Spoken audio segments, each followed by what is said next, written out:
Buongiorno a tutti, grazie per l'invito. Bello rivedere gli amici dopo tanto tempo.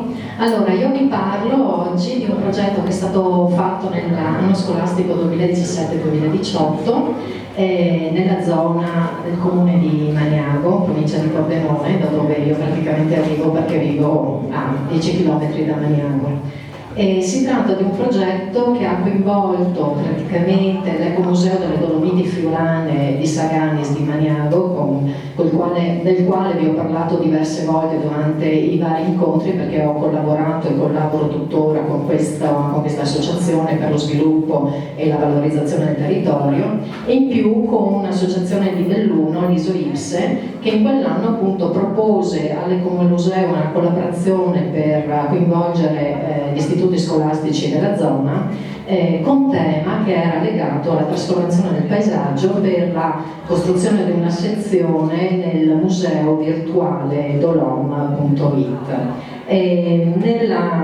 Nell'incontro che è stato fatto la prima volta io sono stata coinvolta in qualità per il mio lavoro, che mi occupo di tecniche antiche di decorazione, meridiane e altre attività come l'estrazione delle piante e la lavorazione della lana delle nostre valli, quindi sono stata chiamata proprio in virtù di queste specializzazioni che ho.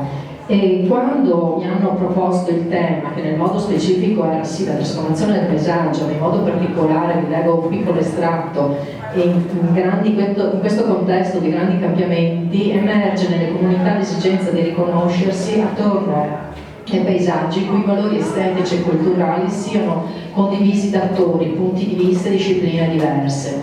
Al tempo stesso il paesaggio acquisisce valore in base al riconoscimento degli abitanti che gli stessi attribuiscono. Da qui l'importanza del ruolo dell'educazione nello sviluppare tra le generazioni di giovani conoscenza e consapevolezza dei valori e delle ricchezze del territorio in cui i giovani vivono. A quel punto io ho proposto le meridiane perché meglio dagli orologi solari potevano rappresentare la trasformazione di un territorio, specie quando questi manufatti sono stati costruiti in epoche e periodi storici completamente diversi. A quel punto ho coinvolto 2 istituti scolastici con i quali avevo già lavorato in passato. Uno è la scuola elementare di Maniago Libero e l'altra la scuola media di Maniago. Avevo a disposizione un totale di 5 incontri, 2 ore per ogni incontro, quindi 10 ore per un istituto, 10 ore per un altro. Per quanto riguarda le scuole medie avevo 8 alunni presi dalle 3 classi, prima, seconda, terza, e 24 alunni di una classe quarta della scuola elementare.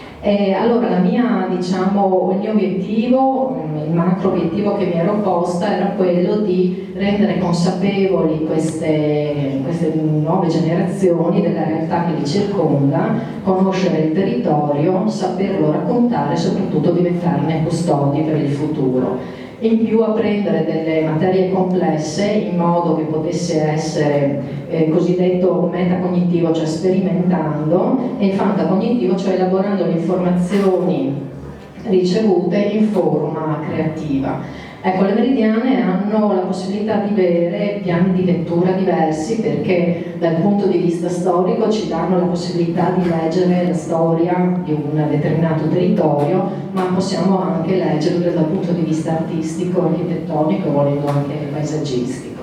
E in più c'è la possibilità ovviamente di vedere tecniche costruttive completamente diverse. Allora cosa abbiamo fatto? L'idea era quella di costruire un'audioguida e dare la possibilità a chi non conosce il territorio di poter scoprire queste meridiane, vecchie o nuove che fossero, raccontarne la storia, ma soprattutto fare in modo che tutto quello che era e che è contestualizzato possa essere scoperto e presentato a chi non è del posto. Quindi è stata costruita una mappa, il tutto poi è stato faccio una parentesi, il tutto poi andava inserito nel profilo Easy Travel del Dolom.it, cioè di questo museo virtuale, e si parte da questa presentazione. Ecco, noi oggi qui, proprio per questioni tecniche, perché non c'è la possibilità di avere il collegamento di internet all'interno qui del museo, abbiamo dovuto ricorrere semplicemente a delle immagini che io vi racconterò. Però fuori da qui, se avete la possibilità, potete scaricare l'applicazione sia sul cellulare che sul PC di casa, entrare in questo museo, basta solo che digitate il titolo Le Meridiane di Maniago, Dolom è proprio il sito che ospita, oppure Isitrale, ma semplicemente mettendo Le Meridiane di Maniago e Dolom vi esce proprio il link di collegamento e lì avete la possibilità di sentire come i ragazzi e i bambini vi raccontino tutto quello che c'è da raccontare sulle meridiane del posto, spiegando anche chi è completamente digiuno della materia. Se noi passiamo, grazie Giulio, avanti, abbiamo iniziato presentando, ecco qui ringrazio subito Ennio Mazzin perché grazie a lui abbiamo avuto la possibilità di avere, Ennio sei qui vero da qualche parte? Abbiamo avuto la possibilità di avere, grazie a Ennio, un quadrante tipo per poter spiegare alle persone tutti quelli che sono gli elementi tecnico-funzionali di una meridiana. I ragazzi si presentano, c'è questa voce di sottocampo che racconta per ogni tappa, ci sono diverse tappe come si vedeva prima nella mappa che coinvolgono Maniago, Maniago Libero, le altre due frazioni, Campagna ed Angolo, presentando, prima con un'introduzione, la presentazione di chi siano le voci narranti e poi un po' alla volta vi introducono nel mondo delle meridiane in modo anche abbastanza esilarante perché vi dà la possibilità anche di scherzare nel modo anche di presentare. Se noi andiamo avanti, qui c'è per esempio la prima tappa che parte da Piazza Italia di Maniago, che è la piazza più grande della provincia, si parte dal Duomo, c'è un'immagine in alto dove vedete appunto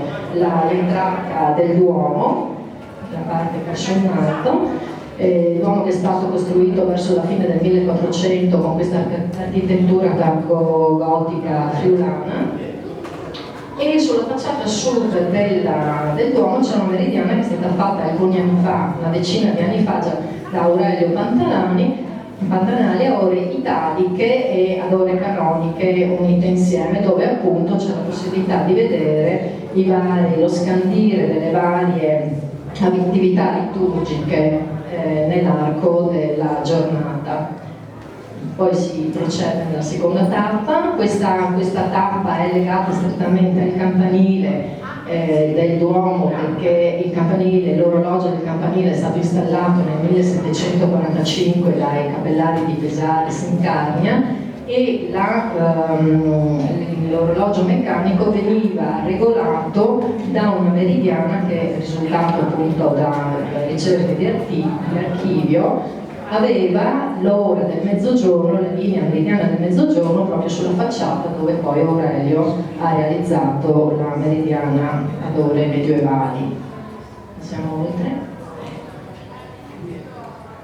Qui siamo poi nell'altra parte della piazza, Piazza Italia, attraversando la piazza c'è una bellissima fontana ottagonale, si arriva nel palazzo dei conti di Maniago Attimis, c'è una bellissima loggetta cinquecentesca e in fianco vediamo questo leone marciano dipinto nel 1560 da Antonio Amalteo, genero del Pordenone, e c'è una bellissima storia a riguardo raccontata appunto dai bambini in cui raccontano che il conte Fabio di Maniago, quando arrivarono i francesi, del timore che le truppe napoleoniche distruggessero il dipinto che rappresentava il stretto legame tra la casata e i veneziani, lo coprirono con un lenzuolo, lo intonacarono affinché fosse nascosto e non fosse distrutto. Quando poi con il trattato di Campoformico alla fine del 700, nel 797, venne ceduto, i territori del Friuli vennero ceduti agli austriaci, il conte Fabio di Maniago scrisse una lettera al generale Monfreux spiegando la situazione e questi cercò di far ripristinare l'affresco garantendo che nessuno l'avrebbe toccato, e in più dichiarando che chiunque si sarebbe reso colpevole se avesse in qualche modo osato distruggere o tentare di distruggere altri monumenti. Così i ragazzi a un certo punto raccontano che la meridiana sottostante ad Ore Tralpe, cioè proprio il sistema di Ore che è stato introdotto nella nostra regione subito dopo il trattato di Campoformido, che va a sostituire il sistema di Ore vecchio italico utilizzato dai veneziani, fosse in qualche modo un segno di ringraziamento che il conte ha voluto offrire nei confronti degli austriaci, che hanno permesso di salvare il bellissimo affresco con il leone rampante. Andiamo oltre. Ecco, durante tutte queste, questi incontri i ragazzi hanno avuto anche la possibilità di andare sul territorio, fotografare e andare a cercare a caccia proprio di tutti questi manufatti, perché molti di questi erano ancora inediti, e di intervistare le persone. Sono andati proprio nelle strade con macchina fotografica, registratore, penna e blocchetto di appunti a chiedere alle persone cosa sanno delle meridiane, che cos'è un gnomonista, che cos'è uno stilo, che cos'è una meridiana, un orologio solare, se ne hanno visti, se nella loro infanzia non ne hanno visti, poi sono andate distrutte, tutta una serie di informazioni. E in più hanno avuto la possibilità di intervistare agli autori stessi delle varie meridiane che sono state fatte recentemente nelle varie frazioni. Qui ci troviamo davanti al Palazzo dipinto, che dalla Piazza Italia si sposta verso il museo, verso il Teatro Verdi di Magnago, largo Piazza San Carlo, e abbiamo questo edificio settecentesco tripartito, dove la parte centrale si eleva e termina con un timpano, tutto decorato con tonalità, tutto dipinto ad affresco con tonalità rosa, verdi e ocra, dove ci sono finte architetture, finte nicchie, finte sculture, con tutta una parte dedicata agli ornati. Nella parte del retro dell'edificio, che si accede attraverso una galleria, c'è questa meridiana che è stata realizzata da Piazza Francesco Giuseppe e da Luigino Azzetta, il primo di Magnago e il secondo di Grizzo di Montereale. Abbiamo una meridiana a ore vere locali, in più con la possibilità di vedere la correzione del tempo con le lemniscate che sono collocate sopra ogni linea oraria. Andiamo oltre. Qui invece siamo nel cortile della scuola media che ha collaborato a questo progetto. In alto vediamo appunto il cortile interno della scuola, dove è stata collocata questa meridiana, che è stata fatta nel 2014 dalla classe terza e che rappresenta proprio anche qui tutto uno sviluppo di ricerca su quelli che sono tutti gli elementi tecnico-funzionali di un quadrante solare, più tutta la parte artistica di sviluppo decorativo. Questo pannello è stato fatto all'epoca su un supporto in fibrocemento, perché ovviamente non si possono portare i bambini su un ponteggio, quindi è stata realizzata in classe. Forse ci sono anche delle foto successive che fanno vedere appunto la parte di realizzo della meridiana, e poi è stata collocata dal comune sulla facciata della scuola. Nello stesso cortile c'è una mappa delle meridiane che è stata fatta un paio d'anni dopo, che è un po' l'inizio di questa idea di progetto per creare un tour in qualche modo qui puramente grafico e poi virtuale sulle meridiane del territorio, che sono collegate nel caso specifico al gioco della campana delle meridiane, così i ragazzini a scuola durante la pausa possono giocare ispirandosi alla mappa delle meridiane. Andiamo oltre. Qui invece abbiamo il cancello del tempo, un'altra tappa dove abbiamo la possibilità di vedere una meridiana realizzata sulla struttura del cancello, e sulla parte della colonnina a destra c'è in stato installato lo stilo. Una meridiana fortemente declinante a ovest, che è stata realizzata da padre e figlio, ingegnere Antonini e il figlio, per appunto abbellire il cancello della casa. Federico ed Egidio. Passiamo oltre. Ecco, questa è una meridiana che forse ai più attenti di voi ricorderà la meridiana che è stata realizzata sulla facciata di Palazzo di Casa Ciceri da Ugo Forte, poi è andata persa perché Ugo Forte è morto subito dopo e non l'aveva ancora conclusa, che è stata poi ripresa da Carlo Bressan e da Alfredo Fiorito. E questa meridiana è stata praticamente l'autore Giacomello Flavio di Magnago si è ispirato a questa meridiana e l'ha voluta riproporre sulla facciata della sua casa. Quando i ragazzi lo hanno intervistato è emerso che dietro a Magnago c'è il Colle di San Giacomo con i resti dell'antico castello e in fianco c'è il Monte Iof. Il Monte Iof arriva a 1203 metri di altezza, c'è un sentiero che porta fino a una croce. E quando questa meridiana segna le 9 del mattino nel giorno dell'equinozio di primavera e d'autunno, il medaglione che è presente su questa croce per alcuni istanti si illumina e da Magnago si vede questo riflesso di luce sulla croce. Avanti. Poi abbiamo le ali del tempo, una vecchia conoscenza di Leonardo Comini, è stata realizzata sopra la farmacia, questa è una meridiana particolarmente moderna. Avanti. Un'altra meridiana molto originale sul camino di una casa, questo signore, un certo Renato Alban, che fra l'altro di origine di Alba, ha voluto fare la meridiana sul camino, avendo avuto la possibilità di avere un camino piuttosto ampio, ha realizzato questa meridiana, in questo caso declinante a ovest. Poi abbiamo di nuovo l'Original Z, che ha fatto questa meridiana nel viale che porta i vecchi mulini dei battiferri. Magnago è famosa perché ha avuto tutto uno sviluppo di canalizzazioni per sfruttare la forza motrice dell'acqua, dove c'erano questi mulini di battiferro che fornivano le armi a Venezia. La meridiana antica, una meridiana probabilmente realizzata da fresco, della quale non si hanno informazioni, ma che appunto ha ancora questi resti di intonaco consumato con uno stilo leggermente spostato.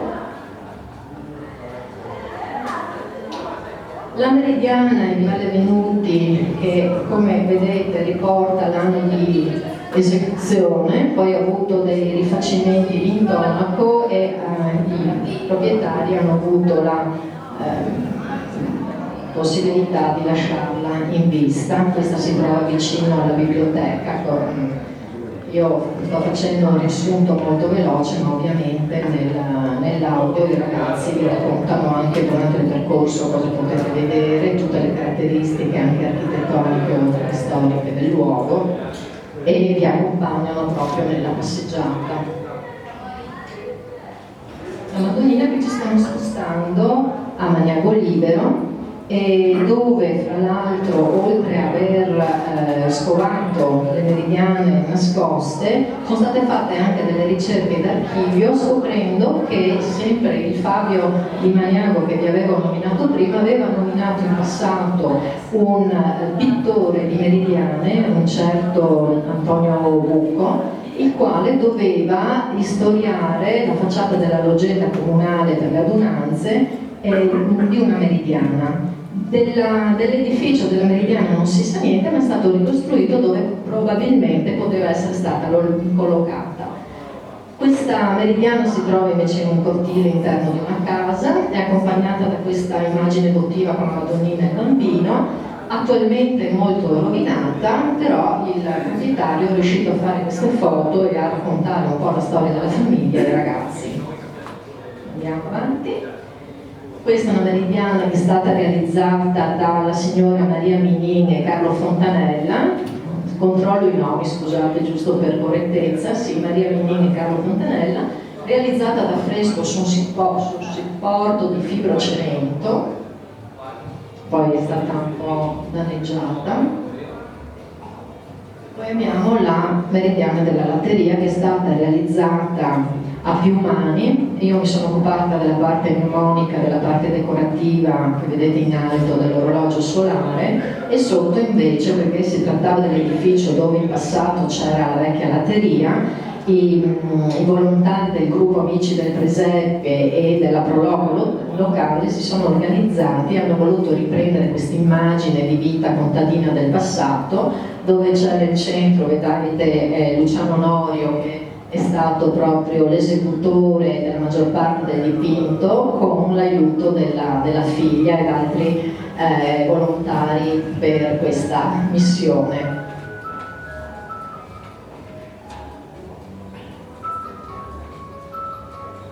Questa è una meridiana particolare che il proprietario, un artista locale, ha realizzato lavorando a bassorilievo con delle malte.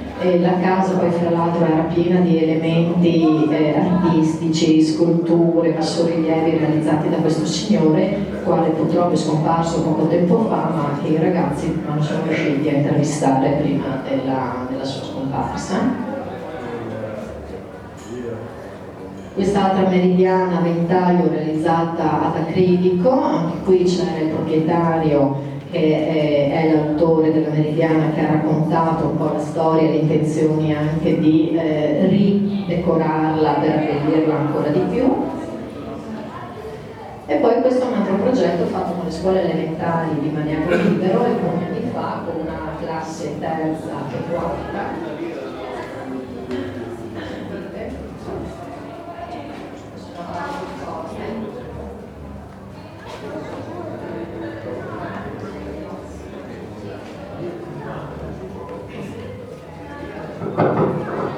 Grazie, ecco qua, realizzato con la classe terza e quarta della scuola elementare di Maniaco Libero, dove anche qui abbiamo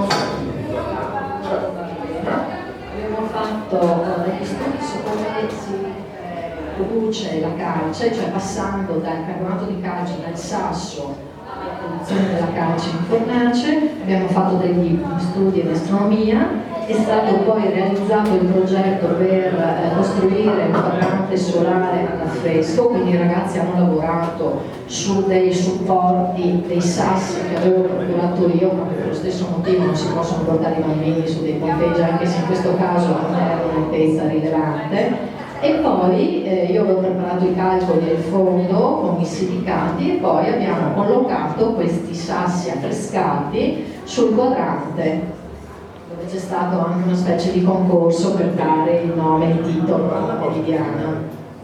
Infatti il concorso era stato messo anche un concorso all'interno della scuola per decidere che nome dare. Questa poi ad angolo, con la frazione di Maniaco, diciamo che tutto il percorso, se lo si vuole fare tutto insieme, occuperà circa 20 km, ma può essere frazionato anche separando i vari nuclei. Questa è la meridiana che abbiamo chiamato Enigma, perché poi i ragazzi, i bambini ad ogni quadrante solare hanno dato un titolo, un nome, in base alle caratteristiche stesse che erano visibili nel quadrante. Questo l'hanno chiamato un enigma, lo capite anche voi, che è abbastanza complessa a primo acchito da decifrare, e sempre intervistando l'autore ci ha spiegato che la linea, tutte queste linee ovviamente convergono verso il punto da dove esce lo stilo dalla parete. La linea completamente verticale è quella del mezzogiorno, tutte le linee che sono a sinistra sono quelle del mattino, tutte quelle che sono a destra sono quelle del pomeriggio, e ai lati vedete che ci sono i simboli dei segni zodiacali. Ad ogni segno zodiacale corrisponde un mese, ed in fianco c'è un piccolo numeretto con un'indicazione di più o meno. Questa è la correzione del tempo per poter capire tra la lettura dell'ora indicata dal quadrante e avere la correzione per l'ora invece convenzionale dei nostri orologi. I pallini grandi sono indicativi delle ore, i pallini più piccoli invece sono indicativi delle mezze ore. Ecco perché l'hanno chiamata Enigma. E poi l'ultima, nella frazione di Campagna, questa meridiana che ho realizzato io alcuni anni fa con le 4 fasi lunari, è una meridiana realizzata a silicati di potassio, e anche qui c'è stata la possibilità di, ero io presente, quindi di raccontare ai bambini come l'avevo realizzata e quali sono state un po' le varie fasi del processo proprio esecutivo. Tutto è stato inserito, come vi dicevo, in questo profilo di Easy Travel. I ragazzi poi alla fine danno tutta una serie di indicazioni su come muoversi sul territorio, e in più questa audio guida è stata proposta per l'assessorato alla cultura e turismo del comune di Magnago, le varie Proloco e anche i vari istituti scolastici, perché potesse essere usata non solo per scopi didattici ma anche puramente, diciamo, legati alla conoscenza del territorio e alla fruizione turistica. Io vi ringrazio e vi auguro una buona giornata.